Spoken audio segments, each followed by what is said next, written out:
Bora, galera, mais um bloco de questões. Vamos resolver mais uma questãozinha aí da PR4, questão número 23. Estou indo lá para baixo para não te atrapalhar. No trecho, com a descoberta do pré-sal, a proposta da companhia é incluir o Brasil no seleto grupo de países exportadores de petróleo. Colhido no texto 11, o uso da letra colhido no texto 11. O uso da letra H na palavra em destaque deve-se ao fato de que a palavra é companhia. Vamos lá, galera. Aí é uma questão fácil, bem tranquila. Claro que eu acho que é um assunto que muita gente até nem estuda mais, né? Que diz respeito à questão de fonética. A questão do valor semântico do H. Por quê? Se eu pego a palavra hoje, vejam que a palavra hoje, ela tem 4 letras e 3 sons, ou seja, 3 fonemas. Muita gente acha que som, quando a gente fala de fonemas, assim, O, G. Não são 2, não, são 2 sílabas, beleza? O H, você sabe que ele não é pronunciado na palavra hoje, não é verdade? O O, ele é pronunciado, o J também e o E também. Por isso que o H, ele não tem som, então tem 1, 2, 3 sons, 4 letras e 3 fonemas, beleza? Show! O detalhe todo é o seguinte, quando eu pego a palavra lenha, eu tenho o som do L, o som do E, o N, você sabe quando você pronuncia, por exemplo, navio, a tua língua bate aqui no finzinho do céu da boca, perto do dente, ó, navio. Então, nesse caso, é o som do N. Quando o N se junta ao H, esse NH forma um único som. Esse som que é representado pelo N com um tiozinho em cima. Nha, nha. Esse sonzinho aí, 2 letras, um único som. 2 letras, letra é representação gráfica. 2 letras, 2 grafias. É aí que surge a palavra dígrafo. Veja, 2 de grafografia, 2 letras representando um único som. O NH é um dígrafo, assim como o LH, SS, RR, SC e assim vai. Então, já de cara a gente diz que a resposta da questão é letra A, beleza? Porque o H faz parte do dígrafo NH. Forma um conjunto de 2 letras formando um único som. Beleza? Então, vamos verificar as outras opções. B, não inicia um vocábulo, como na palavra hoje, né? Não é o caso. Integra um encontro vocálico, não, até porque o H, ele é consoante, não é vogal. Não está em vocábulo ligado por hífen, como super-herói, né? Também não. E está no interior de palavra proparoxítona, também não é o caso. Realmente, a formação do NH, que é um dígrafo, correto? Então, nesse caso, é uma questãozinha simples, de um assunto simples, pouco recorrente, mas que quando cai, costuma cair na PR4, tá? Fiquem atentos, a questão não é difícil, mas requer atenção, tá ok? Questãozinha fácil, número 23, vamos para a questão número 24. A 24 diz o seguinte: são diversos os recursos existentes na estrutura e no manejo da língua e da linguagem capazes de assegurar a progressão do fluxo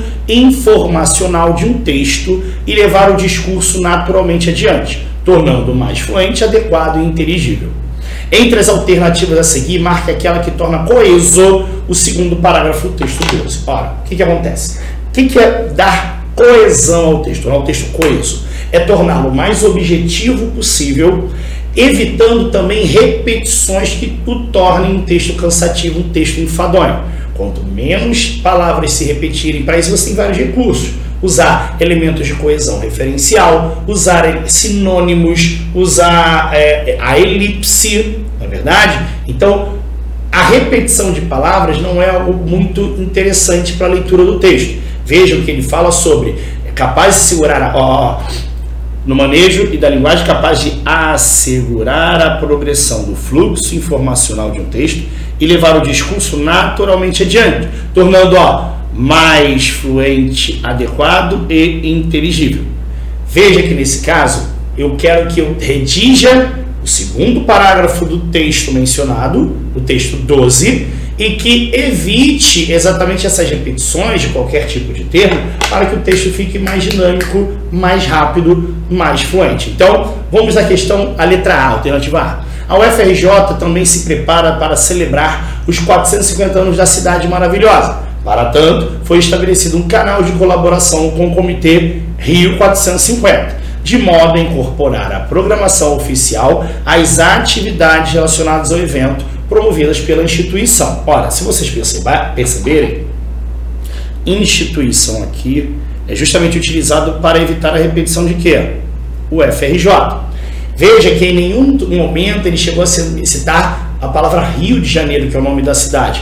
Ele usou Cidade Maravilhosa, como é conhecida popularmente a cidade do Rio de Janeiro. Veja que quando ele já usa o UFRJ, Universidade Federal do Rio de Janeiro, ele utiliza a sigla para evitar a citação, o termo Rio, que já vai ser citado no nome do comitê. Realmente não tem qualquer tipo de repetição, a letra A está bem agradável, bem fluente, tá ok? Vamos analisar as outras alternativas. Letra B. A universidade também se prepara para celebrar os 450 anos da cidade do Rio de Janeiro, sem problema, até porque, se não me falha a memória, se eu pusesse universidade, não seria problema, porque já havia sido no primeiro parágrafo utilizado o termo UFRJ, não é problema nenhum, tá? Com esse intuito, nós abrimos um canal de colaboração com o Rio 450, de modo a incorporar a programação oficial da cidade às atividades promovidas pela universidade. Vejam que nesse mesmo parágrafo, a palavra universidade ela é citada 2 vezes. Aí você poderia botar pela UFRJ, pela instituição, não é verdade? Então, nesse caso, não ficou legal justamente pela repetição da palavra, do termo universidade. E se vocês perceberem também aqui, ó, cidade e cidade. A palavra cidade também se repete, repetições dentro de um mesmo parágrafo não são bem vistas, não tornam o texto bem fluente, beleza? Então, não é a resposta à letra B. Nada que impeça de eu botar Comitê Rio 450, tendo já colocado Rio de Janeiro, não é problema. Mas da cidade do Rio de Janeiro. Se eu pusesse da cidade, mesmo assim aqui, ó, cidade se repetiria, não ficaria legal. Letra C. A Universidade Federal do Rio de Janeiro também se prepara para celebrar o aniversário de 450 anos do Rio de Janeiro. Não ficou legal, justamente já indicar na primeira frase a repetição de Rio de Janeiro. Com esse objetivo, abrimos um canal de colaboração com o Comitê Rio 450, de modo a incorporar a programação oficial da cidade. Ele chega a mencionar a palavra cidade? Não, né? As atividades promovidas pela universidade, já tinha sido colocada a universidade lá em cima, a universidade aqui embaixo, e veja que a palavra cidade também se repetiu. Nesse caso, não fica coeso, não fica legal. Muitas repetições também na letra C não torna o texto fluente, não torna o texto interessante. D de dado. A maior universidade federal do país também se prepara para celebrar os 450 anos de sua cidade sede. Legal. Com esse objetivo, nós abrimos um canal de colaboração com o Comitê Rio 450, de modo a que sejam incorporadas à programação oficial da cidade. Olha, não ficou legal porque já tinha sido colocado cidade sede, mas apesar de que existe a diferença, mas cidade, né? Mas ativou pela universidade, olha a palavra universidade sendo repetida novamente, né? Relativa à cidade, nossa, cidade, ó, 1, 2, 3 vezes, na verdade, e universidade sendo também repetida, não é uma boa forma de você redigir um texto com tantas repetições no mesmo parágrafo. A UFRJ também se prepara para comemorar o aniversário de 450 anos da cidade do Rio de Janeiro. Com esse objetivo, nós tomamos a iniciativa de abrir um canal de colaboração com o Comitê Rio 450, de modo a também incorporar a programação oficial da cidade, as atividades pela universidade, não tinha mencionado universidade, mas colocou cidade novamente ali na frente, ó, relativa à cidade e seu aniversário. Tantas repetições assim não são bem vistas. Realmente, a resposta da nossa questão é letra A, porque não há qualquer tipo de repetição, são usados elementos de coesão que mantêm conexão entre as partes. Veja que a instituição retoma muito bem o FRJ, Cidade Maravilhosa mantém conexão com o Comitê Rio 450, muito bem redigido o trecho da letra A, que é a resposta da questão 24. Show? Vamos à questão 25? Vamos lá. 25 diz o seguinte: nos versos Rio, seu mar, Rio, você foi feito para mim, e Rio, eu gosto de você, do texto 15, que, se não me falha a memória, É Samba do Avião, não é isso? Samba do Avião do Tom Jobim. Minha alma canta, minha alma canta. Não, bem cantado esse ódio. Vejo o Rio de Janeiro, estou morrendo de saudade. Rio, seu mar, praia sem fim. Rio, você foi feito pra mim. Cristo Redentor, braços abertos. Ele fala diretamente com o Rio de Janeiro. Ele fala diretamente com o Rio. As vírgulas foram utilizadas respectivamente para separar o quê? Aposto? Não, não é aposto.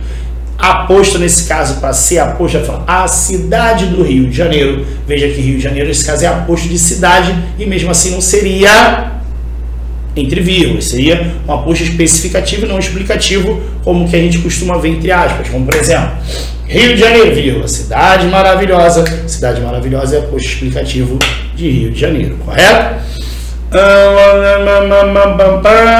Então, letra A já não é um caso de aposto. Aliás, em nenhum deles, né? Na verdade, Rio, seu mar, praia sem fim, Rio, eu tô falando com Rio. Esse primeiro Rio aqui é um vocativo, não é isso? O que é o vocativo? É o termo que a gente utiliza para se dirigir à pessoa, para chamar, né? João, vem cá. Leonardo, fale comigo. E assim vai. Rio, você foi feito para mim, novamente é um vocativo, na verdade. Termo utilizado para chamar, evocar. Rio, eu gosto de você. Eu também estou falando diretamente, me dirigindo ao Rio de Janeiro. Ou seja, nas três ocorrências, a vírgula utilizada separa o aposto do restante da oração. Qual é a alternativa? Tem uma alternativa na letra B, que bonitinho, ó. Vocativo, vocativo, vocativo. Letra B de bola, beleza? Então, o vocativo, galera, onde estiver, esteja no início da oração, no meio da oração, no final da oração, não interessa. Ele sempre estará isolado por vírgula.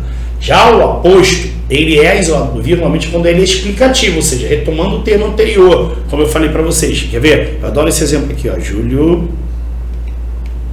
César, o imperador, governou Roma com mãos de ferro. É o exemplo que eu dou nas minhas aulas. Veja que o imperador, esse termo que está escrito com uma letra do demônio, ele retoma o termo Júlio César explicando que é Júlio César. Se você perceber, esse aposto explicativo ele é totalmente acessório, ou seja, uma informação a mais. Se eu falo Júlio César governou Roma com mãos de ferro, você já vai compreender pelo contexto que eu estou me referindo ao imperador Júlio César. Então esse é o imperador, é o que a gente chama de aposto explicativo. Ele vem isolado por vírgula, retomando o termo citado anteriormente. Agora, se eu inverto, coloco assim, o imperador Júlio César governou, gente, desculpa pela letra, tá? Mas eu decidi arriscar, aí ó, mesmo assim eu tô fazendo besteira. O Júlio César, que vem aqui depois, não poderia ser imperador Nero, não poderia ser o imperador Marco Antônio. Você sabe que Roma teve muitos imperadores. E Júlio César aí está para especificar a que imperador eu estou me referindo. Nesse caso, o segundo é o que a gente chama de aposto especificativo, que é sempre determinado por um nome próprio dado a um termo. Beleza? Então, assim, a cidade do Rio de Janeiro especifica a cidade. O professor Rian especifica professor. São também apostos. É que a gente acha que aposto é qualquer porcaria entre vírgula, né? Não é bem assim. Normalmente o que vem entre vírgulas, retomando o termo anterior, é esse aqui, ó, o aposto explicativo. Beleza? Esse de baixo é o aposto especificativo. Beleza? Especificativo. Que zona! Desculpa, gente, vou apagar essa zona aqui. Cadê a borrachinha? Eu tô na frente aqui? Não, tô não. Não sou tão gordo assim, não. Eu fiz caligrafia. Ficativo. Tá ok? Esse é o aposto especificativo. Aposto explicativo retoma um termo citado anteriormente, e esse termo tradicionalmente fica entre vírgulas. O especificativo, como o próprio nome diz, especifica um termo vindo tradicionalmente. Ele vem sendo determinado por um nome próprio, sempre nome próprio, fazendo referência a um termo de valor mais amplo, correto? Isso é o que a gente chama de aposto e o isolado por vírgula explicativo. Na letra C, O aposto vocativo é uma locução verbal. A locução verbal, normalmente, ela é isolada por vírgula quando ela está fora da sua ordem natural. Normalmente, as locuções verbais... Ih, não, estou falando locução verbal. Não, esquece que eu falo. É verbal. O que eu estou explicando é de adverbial, que nem tem 3 opções agora que eu estou vendo. Locução verbal na C e D. Locução verbal, galera, normalmente, como qualquer locução, ou na maioria dos casos, ela vem depois do sujeito. Traz, claro, que se for uma frase pessoal, um verbo, uma locução formada por um verbo impessoal, não vai vir depois sujeito, porque não vai ter sujeito, mas não é porque vai estar isolado por vírgula. Quem normalmente é isolada por vírgula é a locução adverbial quando é deslocada. Normalmente a locução adverbial ela vem no final do período. Se ela é deslocada para o início da oração, para o meio dela, tradicionalmente ela é isolada por vírgula, tá bom? Locução pronominal também não tem motivo dela vir isolada por vírgula, então realmente a resposta número 25 é a letra B de bola. Show? Mais um bloco de questões corrigidas e ó, vamos em frente. Fala galera, vamos lá, mais um bloco de questões, questão número 26, estou indo lá para baixo para não atrapalhar a sua leitura. A questão diz o seguinte: em relação ao trecho, nunca mais haveremos, senão pelos registros de pouquíssimos fotógrafos como Malta, é correto afirmar que, quanto à sua colocação, o pronome oblíquo a em destaque está. O pronome oblíquo nunca mais haveremos, no caso, ele está, se não me engano, me se referindo à capital, né? Ao Rio de Janeiro, não é isso? Isso. A capital. Esse A se refere a nunca haveremos, nunca mais veremos ela a capital do Rio de Janeiro, né? E aí ele está perguntando o seguinte: é correto falar quanto à sua colocação. Quando a gente fala em colocação pronominal, a gente já viu isso em outra questão, que é a questão da colocação do pronome oblíquo átono em relação ao verbo, que ele pode preceder o verbo, gerando o caso de próclise, vir depois do verbo no caso de ênclise e vir dentro do verbo no caso de mesóclise. A próclise no Brasil é prioridade. Lá em Portugal, a prioridade é a ênclise. Aqui no Brasil, devido ao uso mais costumeiro do pronome vindo na frente do verbo, existem várias regras que geram elementos atrativos de próclise. Vejam só, esse pronome está mesoclítico, interposto ao verbo, proclítico, enclítico e posposto ao verbo. Bom, interposto é posto entre, né? No caso, dentro do verbo, seria mesoclítico igual a letra A, proclítico, enclítico, posposto ao verbo seria também enclítico, caso de ênclise. Veja que nesse caso ele vem antes. A questão em si, ela é muito fácil, porque se você perceber, é aí que eu falo sobre a questão de como a PR4 ela pode tornar uma questão que poderia ser explorada mais, uma questão fácil. De cara você já mata aqui a resposta, ela é letra C. Por quê? Porque é um caso de próclise, isso não tem dúvida. O pronome vem na frente do verbo. Acabou. Veja, em cima A, mesoclítico, B, interposto ao verbo, ou seja, interposto ao verbo, seu complemento, no caso ele está dizendo que vem entre o verbo. Não, eu falei, perdão, eu falei que era um caso de mesóclise, não, quando eu falo interposto, é posto entre o verbo e seu complemento. No caso, normalmente, como o complemento vem depois, seria um caso de ênclise, entenderam? Se ele está dizendo que é na letra B, interposto ao verbo e o seu complemento, como o complemento vem depois do verbo, o pronome viria depois do verbo também, para ficar entre o verbo e o seu complemento. Nesse caso, o A já é o complemento, nós não veremos ela. Como é que o pronome vem entre o verbo e o complemento se o A já é o complemento do verbo? Sem condições de ser a letra B. Na letra D fala que é enclítico, não é um caso de próclise, vem na frente. E posposto ao verbo, ou seja, posto após, também é um caso de ênclise. Já matava aí na questão. Mas o detalhe todo é lembrar a vocês o seguinte: são vários os casos de obrigatoriedade da próclise. Eu vou citar alguns para vocês. Já de cara eu falo aquele que gera a resposta. Todo e qualquer termo negativo, não, nunca, jamais, de modo nenhum, de forma alguma, qualquer palavra ou expressão de valor negativo é atrativo de próclise. Então, ó, nunca mais haveremos, beleza? Então, nesse caso, nós temos um termo negativo. Além de ser um termo negativo, nós também estamos vendo aí um caso de advérbio. O advérbio também é atrativo de próclise, não somente o de negação, mas qualquer advérbio também é um elemento atrativo de próclise.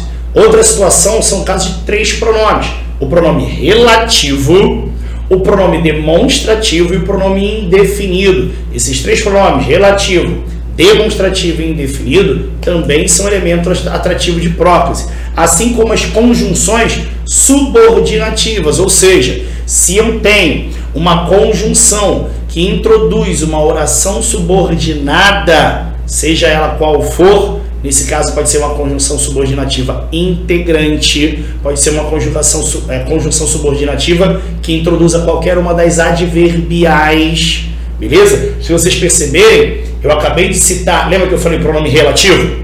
Então vejam, eu tenho três tipos de orações subordinadas: adjetivas, substantivas e adverbiais. As adjetivas são introduzidas por pronome relativo. O pronome relativo é atrativo de próclise. As substantivas são introduzidas por conjunção subordinativa integrante, é atrativa de próclise. E as adverbiais são 9 tipos, né? Lembra? Causal, concessivo, consecutivo, conformativo, comparativo e assim vai. Qualquer uma conjunção que introduza essas também será atrativa de próclise, ou seja, os conectivos das orações subordinadas, todos eles são atrativos de próclise. Então, é uma dica para você ficar de olho. Sempre que eu tiver uma oração subordinada, seja ela adjetiva, substantiva ou adverbial, se elas forem introduzidas por um conectivo, esse conectivo obriga a utilização de próclise, beleza? Outro caso são frases exclamativas, pedem próclise, frases interrogativas e as frases optativas, que são frases que expressam um determinado desejo. Por exemplo, você deve lembrar que a vovó fala Deus te abençoe. Como é um desejo da vovó, a vovó não é boba, já sabe caso de colocação pronominal, ela sabe que é uma frase optativa porque ela está te desejando algo, é uma frase optativa, por isso que ela não fala Deus abençoe-te, ela fala Deus te abençoe, porque ela conhece regra de colocação pronominal, certo? Então, é mais um caso. E também, quando tiver verbo no gerúndio precedido da preposição. Em se tratando de beleza, você é inigualável, né? Nesse caso, tem também a obrigatoriedade do ser do pronome estar precedendo o verbo no gerúndio, tá ok? Então, nesse caso, são os 6 casos de próclise obrigatória. Vamos relembrar? Primeiro, palavras negativas. Segundo, advérbios. Terceira, pronomes. São eles: relativo, demonstrativo e indefinido. Quarto, conjunções integrantes.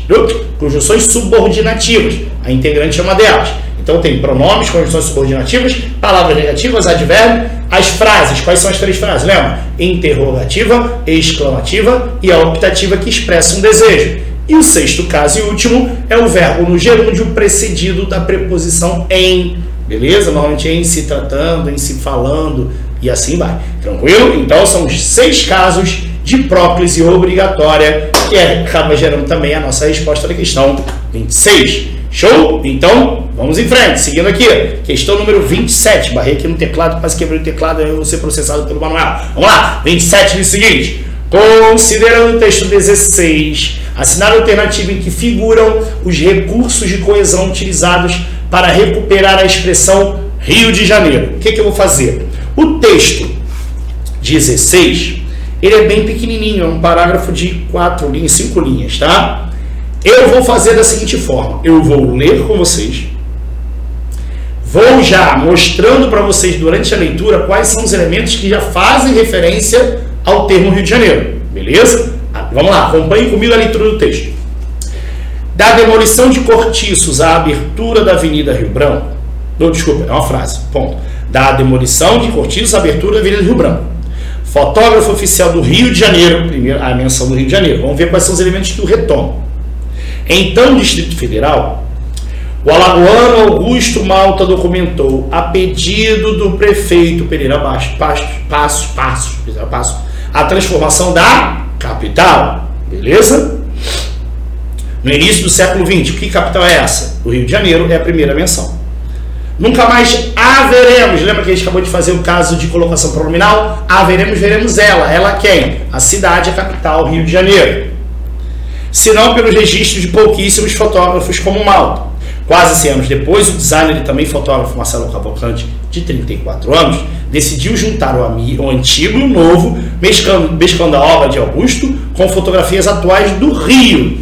Veja que o Rio é o Rio de Janeiro, uma forma de você retomar, é a forma abreviada, na verdade, e prestes a completar seus 45 anos. Seus de quem? Do Rio de Janeiro. Então eu tenho 4 elementos que retomam a ideia de Rio de Janeiro. São capital, a palavra capital, vamos ver nas opções. O adjetivo, o problema foi aqui dizer que é adjetivo, não é adjetivo, gente. Capital é um substantivo, né? Pelo amor de Deus. Então, erro aqui na letra A, erro na letra B, a C até fala que é substantivo, mas está dizendo que é abstrato, não, substantivo concreto. Legal, olha só quanta coisa a gente pode ver.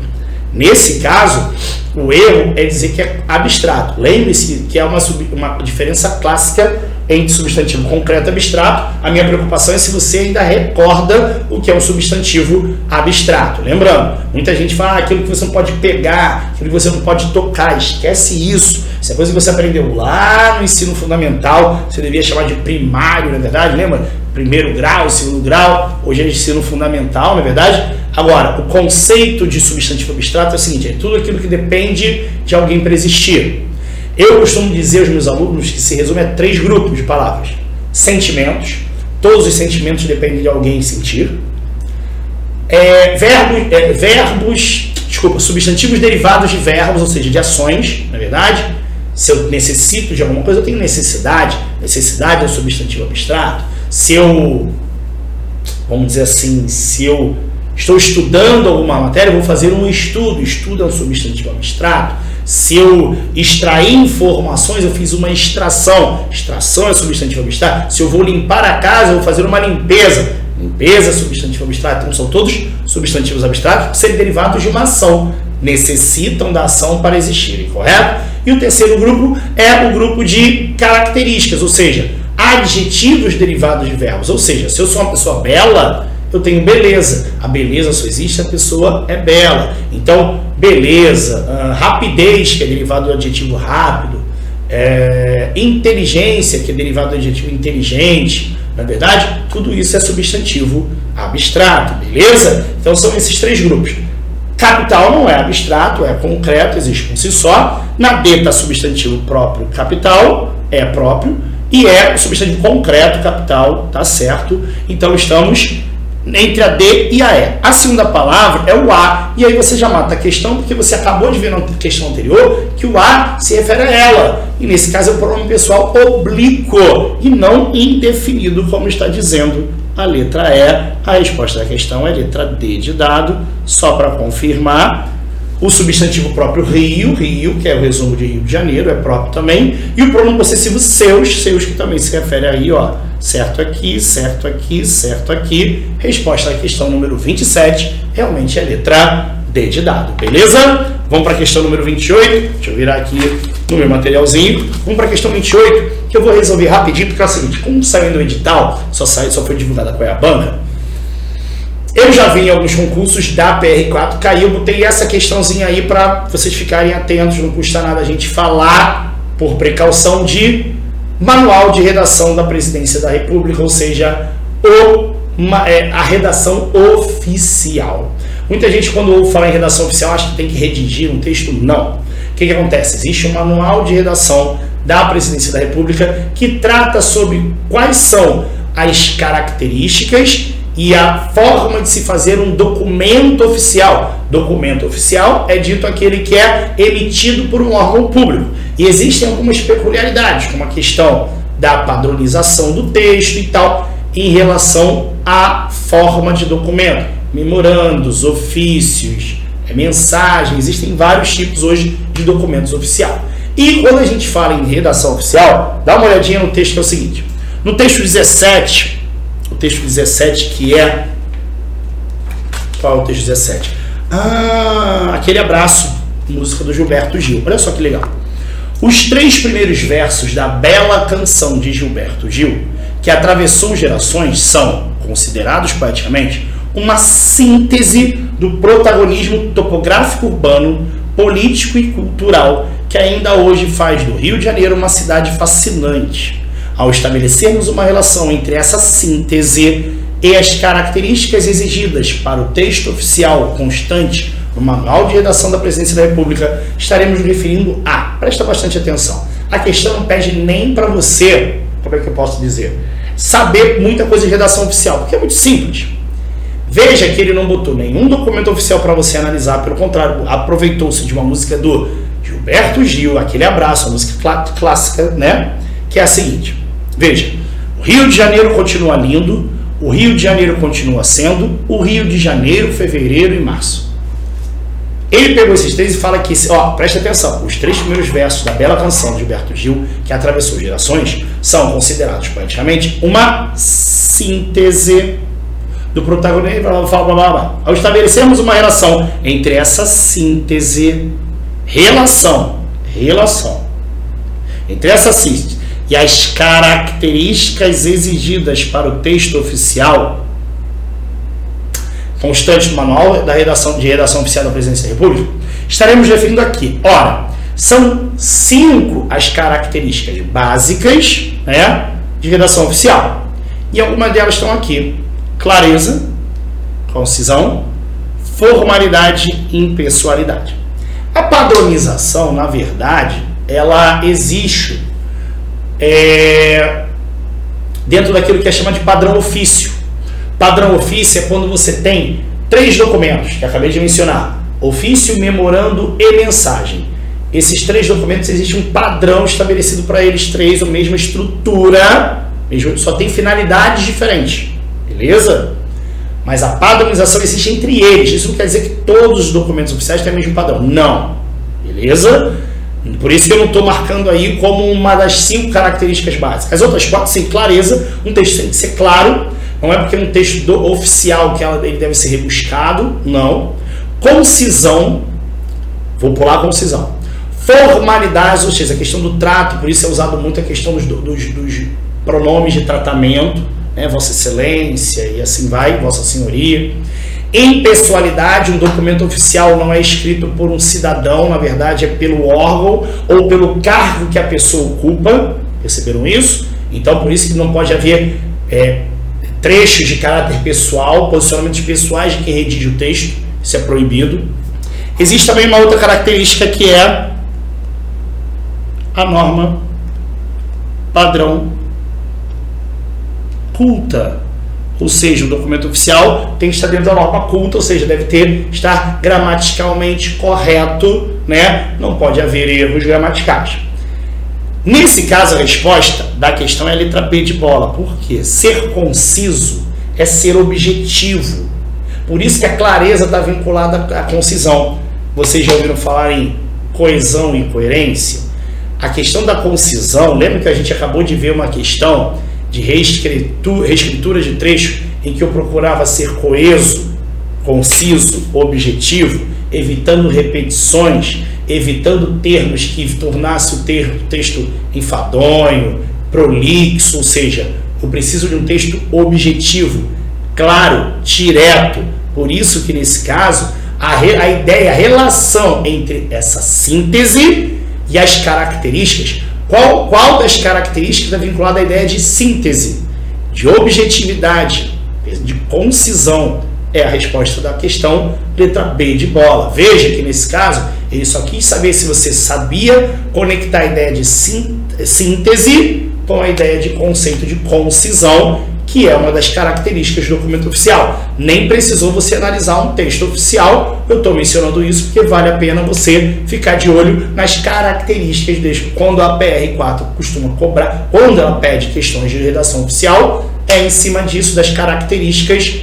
dos documentos e da linguagem utilizada por elas nos textos oficiais, tá ok? Então, ó, estamos fechando mais um bloco de questões, temos muito mais pela frente, vamos que vá. Fala galera, vamos lá, mais um bloco de questões, vamos à questão número 29, acho que eu não preciso nem sair lá para baixo, né, como eu costumo fazer, é uma questão baseada num texto grande, bem extenso, inclusive eu tô com ele aqui na mão, ó, Logo depois da questão número 28, vem o texto afogando-se no selfie. E já de cara, a questão número 29, referente a esse texto, pergunta o seguinte: o título do texto, afogando-se no selfie, apresenta um sentido A, literal, B, objetivo, C, conotativo, D, denotativo, E, anacrônico. A questão é bem simples, é bem fácil. A gente está analisando não o texto, mas o título. Vamos sempre lembrar, prestar atenção ao enunciado, o título do texto. Ele está se referindo exatamente àquilo que está afogando-se no selfie. É claro que ninguém vai se afogar numa selfie. Nesse caso, lembrando que selfie é o ato de tirar uma foto de si mesmo por meio do celular ou de uma câmera fotográfica. O que acontece? Ao usar esse enunciado, olha só, sentido literal. Sentido literal, sentido ao pé da letra, não é isso? E o afogar-se aí não está no seu sentido literal, ele está no sentido figurado, não é verdade? Lembrando que sentido figurado é um sentido que foge do valor literal da palavra, foge do sentido literal, foge do sentido objetivo. Conotativo e denotativo, que talvez seja o motivo da galera ter aquela dúvida, mas não sei se todos se recordam. Lá na época de colégio, todos devem ter tido algum professor, se não de literatura, né, mas de língua portuguesa, de alguma forma, ele tenha falado para vocês o seguinte: denotação começa com a letra D de dicionário, ou seja, a palavra no seu sentido real, no seu sentido objetivo, no seu sentido literal. Então as letras A, B e D dizem a mesma coisa, galera. A resposta da questão é a letra C, conotativo, que significa sentido figurado, não é verdade? Ou seja, fora a palavra utilizada, fora do seu sentido real, que nesse caso é o verbo afogar-se, correto? Mas tem gente que fica em pânico, eu não sei o que é anacrônico, vai, marca o que é anacrônico, né? Marca o anacrônico porque não sabe o que dizer. Anacrônico, né? O anacronismo é quando a coisa foge de uma cronologia. Se eu estou dentro de uma cronologia, eu respeito a passagem do tempo, a uma sequência temporal lógica. Um texto anacrônico foge dessa cronologia, ou seja, não obedece a uma linha do tempo fixa, correto? Natural. Então, nesse caso também não é anacrônico, realmente a resposta da questão é letra C de casa, tá ok? Vamos para a questão número 30, agora eu vou lá para baixo para não atrapalhar a sua leitura. No primeiro parágrafo, o autor refere-se à comparação estabelecida por Henri Cartier-Bresson entre o fotógrafo e o caçador para refletir sobre o jornalismo e emprego da imagem. A partir dessa reflexão, o autor afirma no primeiro parágrafo, eu vou pegar o trecho lá no primeiro parágrafo, como é um trecho pequeno, eu vou ler com vocês, vamos lá? Diz o seguinte: recentemente, uma exposição de fotografias de Henri Cartier-Bresson, li sua breve definição sobre o ofício do fotógrafo, comparando com um caçador. Todavia, no entendimento dos maiores fotógrafos do século XX, não seria a imagem propriamente dita o objeto da caça, mas sim todo um significado, o contexto capaz de ser trazido à tona por tal imagem, ou seja, não é a coisa fotografada em si, mas sim o contexto que envolve a coisa. A título de exemplo, pensa-se no jornalismo, na maneira como uma imagem pode ser veiculada, entrando em questão, nesse caso, a legenda, o contexto social, econômico ou político, etc. A apreensão de determinado instante sugere, portanto, não mais observá-lo unicamente sob a lógica de um momento passado, outrora capturado pela lente fotográfica, devendo inserir em algo potencialmente muito maior, como, neste caso, a realidade de quem vê a fotografia. Creio não ser diferente com o selfie. Nesse caso, fica óbvia a ideia seguinte, vamos lá. A partir dessa reflexão, o autor afirma no primeiro parágrafo: a distância entre a situação social e a construção do self. A distância entre a situação social e a construção do self. Veja que nesse caso, eu acho que isso vai ao encontro do que é dito, porque ele fala que a análise é baseada na questão contextual, não é isso? Beleza? Mas, e a construção do self em si, distância, não, o problema aí é a questão agora que eu caí, a distância entre essa situação social e a construção do self, não, porque ele acaba o primeiro parágrafo dizendo o seguinte, não, cadê? O fim do primeiro parágrafo. Creio não ser diferente com o self, não existe essa distância, é uma aproximação. A autonomia do objeto retratado em relação a quem o retrata. Autonomia, não. Em relação a quem o retrata, não. Porque nesse caso, ele diz que se do objeto retratado em relação a quem o retrata, não. Tem toda a questão contextual, não existe uma autonomia. Não existe uma autonomia, é vinculada ao contexto, lembra disso? Não existe distância, não existe autonomia. A contradição presente na afirmativa. Contradição? Não existe contradição presente. Não. A supremacia do self sobre a captura de imagens no jornalismo. Ele afirma isso? Não existe essa questão da supremacia do self. A necessidade de relacionar imagem, contexto e subjetividade. Olha só. Relacionar a imagem, sim. Botar essa imagem ao contexto e o que aquele contexto está passando, baseado na intimidade de quem vê a imagem. Olha só. É a última frase? Não. Penúltima. A penúltima frase diz, olha só que legal, vou começar. Diz assim a penúltima frase. A apreensão de determinado instante sugere, portanto, não mais observá-lo unicamente sob a lógica de um momento passado. Olha só que legal isso. Outrora capturado pela lente fotográfica, devendo inseri-lo em algo potencialmente muito maior, como, neste caso, a realidade de quem vê fotografia. Tá aí a questão da subjetividade. Tem um aspecto, tem o contexto em que a imagem é inserida e a subjetividade de quem vê a imagem. Então, sim, existe uma necessidade de relacionar todos esses aspectos.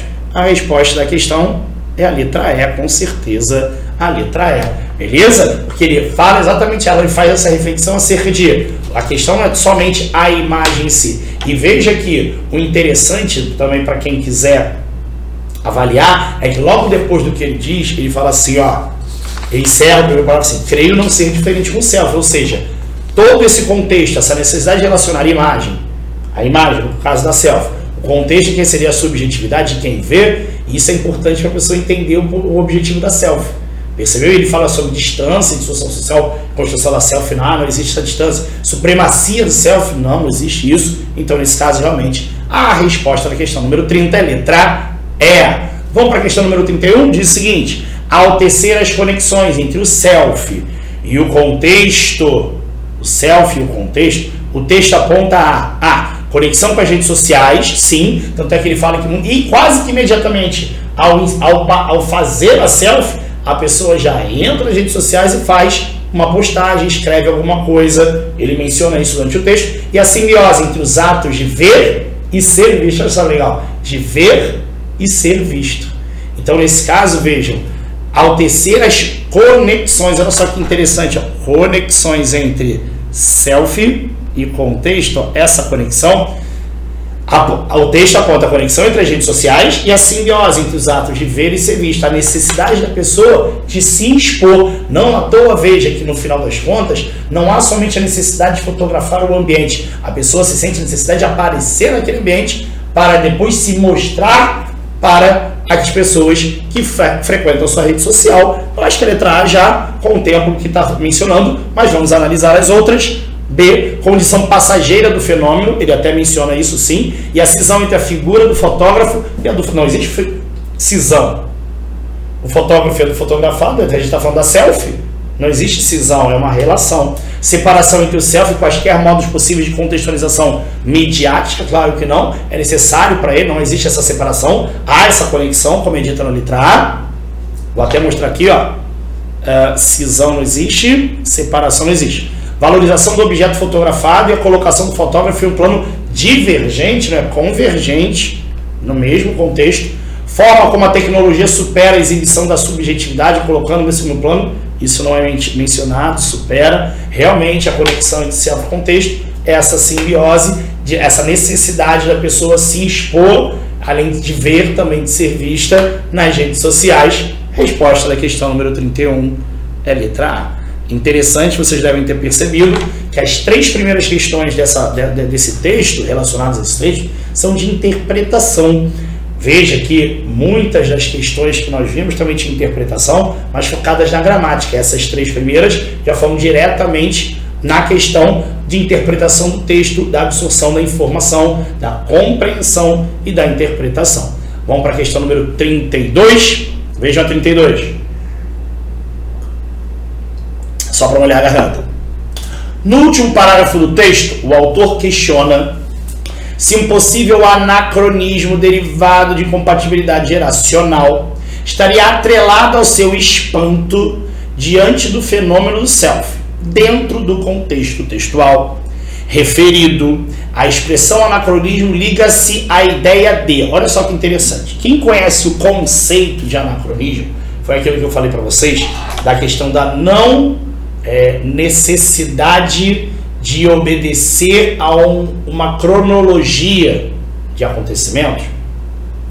Muita gente marcaria a resposta aí atemporal, não é verdade? Mas veja que está falando anacronismo derivado de uma incompatibilidade geracional. No último parágrafo, eu gostaria de reforçar com a leitura do último parágrafo. À guisa de conclusão, retomo o que escrevi acima nos primeiros parágrafos. Não se trata de apresentar uma explicação, um tratado sobre o self. Aqui encontram-se expressas minhas sensações todas as vezes que vejo alguém tirando uma foto sozinho e em seguida volta-se quase que instintivamente para a tela do seu dispositivo. Digita algo e pronto, está no ar. Tais inquietações, obviamente, podem ser fruto de alguma espécie de anacronismo derivado de incompatibilidade geracional. Ou seja, ele está falando que da geração dele para essa nova geração há uma incompatibilidade. E esse anacronismo, para ele, na verdade, não está relacionado à questão de ser atemporal, mas ele está dizendo que ele se sente ultrapassado.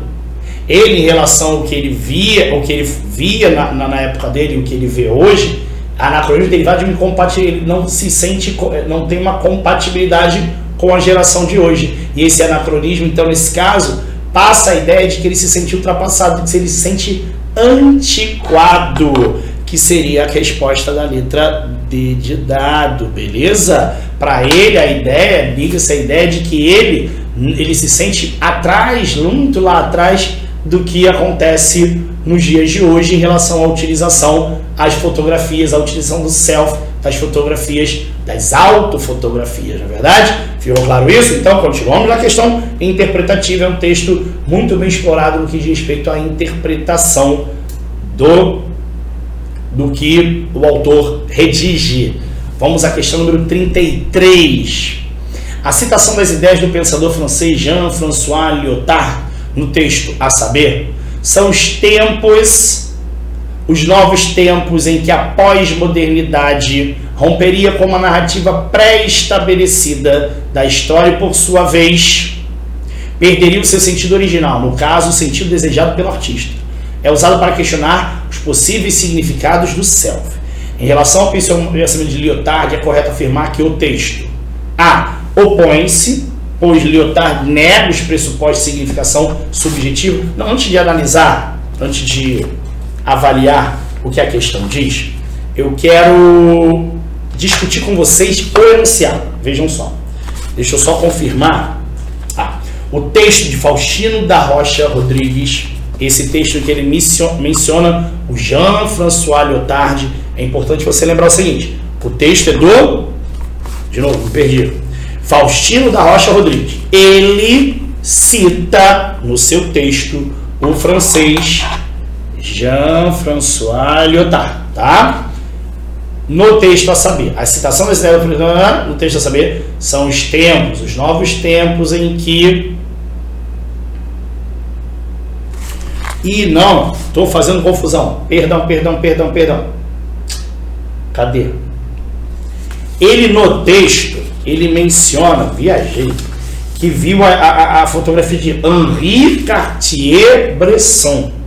Henri Cartier-Bresson. Eu confundi. Lyotard, ele menciona em que momento do texto? Eu não marquei aqui.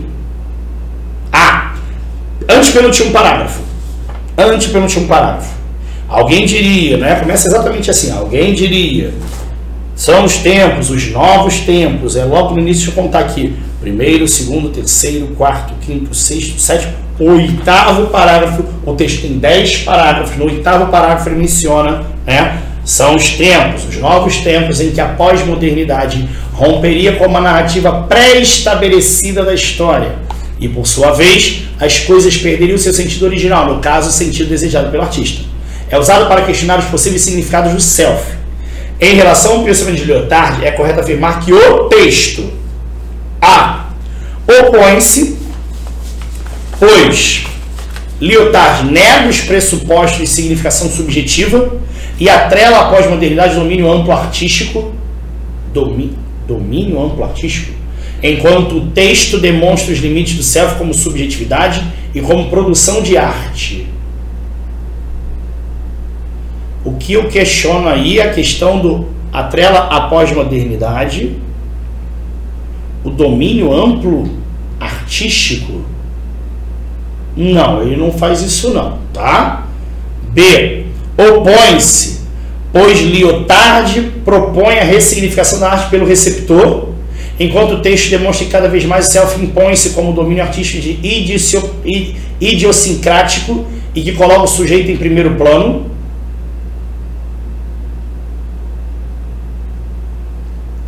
Propõe a ressignificação da arte pelo receptor. Vejam, vamos voltar. E que romperia com uma narrativa pré-estabelecida da história. E por sua vez romperia seu sentido original. Enquanto o texto demonstra cada vez mais o self impõe-se como um domínio artístico idiosincrático e que coloca o sujeito em primeiro plano.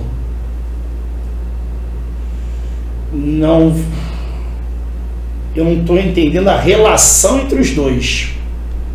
Não seria um motivo lógico para haver essa oposição. Sim, eu vejo que, baseado no que o texto diz, porque é o seguinte, quando ele menciona Lyotard, ele fala assim, ele citou Lyotard, tá ok?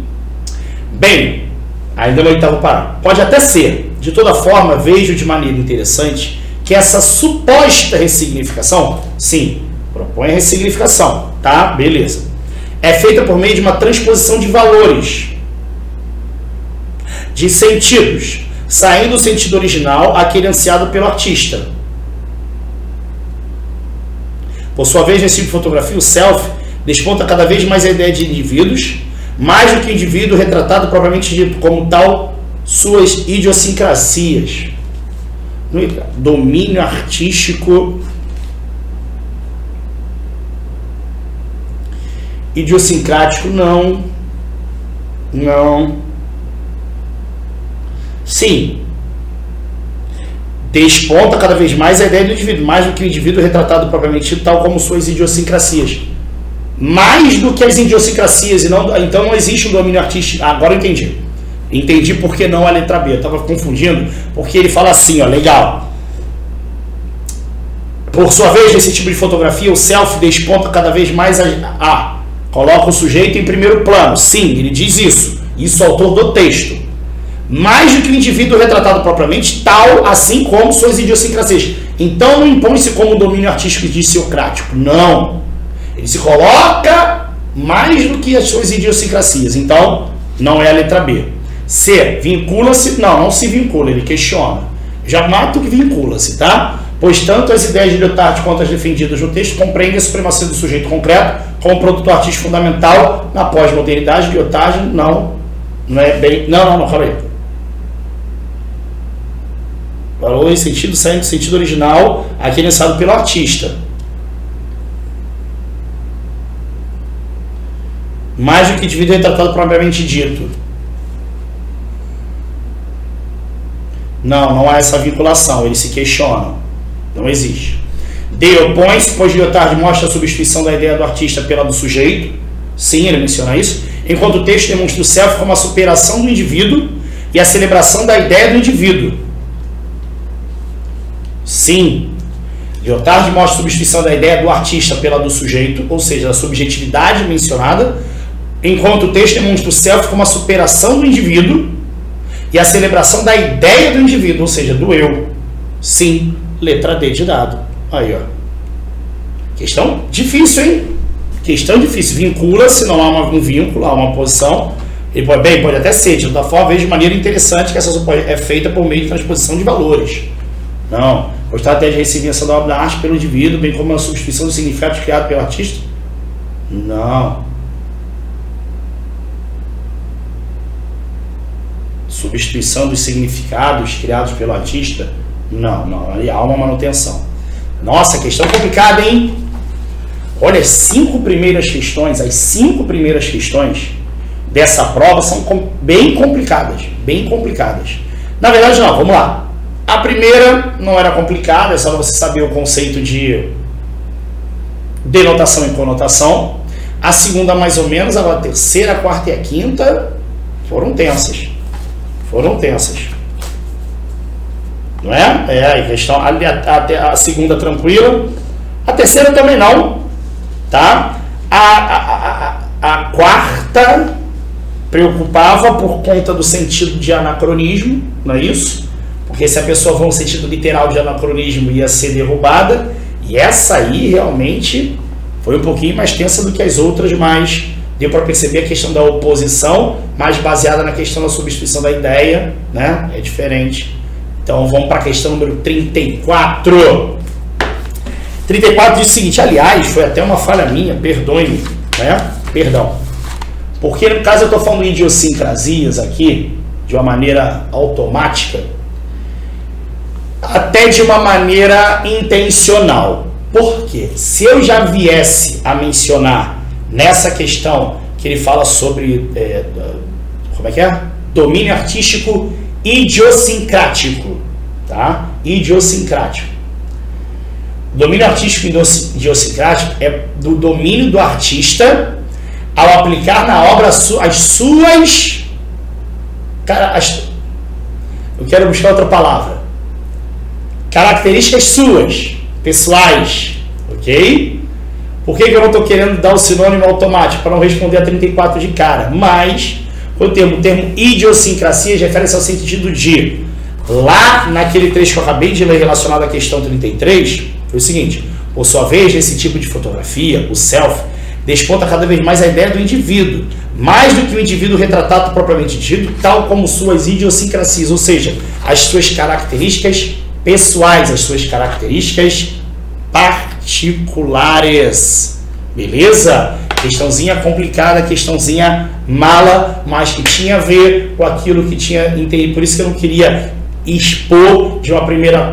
talvez até facilitasse a compreensão da questão 33. Eu acho que muita gente vai entender muita coisa da questão 33 a partir do momento. Eu só não queria avançar e ir além para não dar spoiler da questão número 34. Esse bloco já foi mais do que o tempo necessário. Vamos fechar esse bloco para dar continuidade à correção desses exercícios.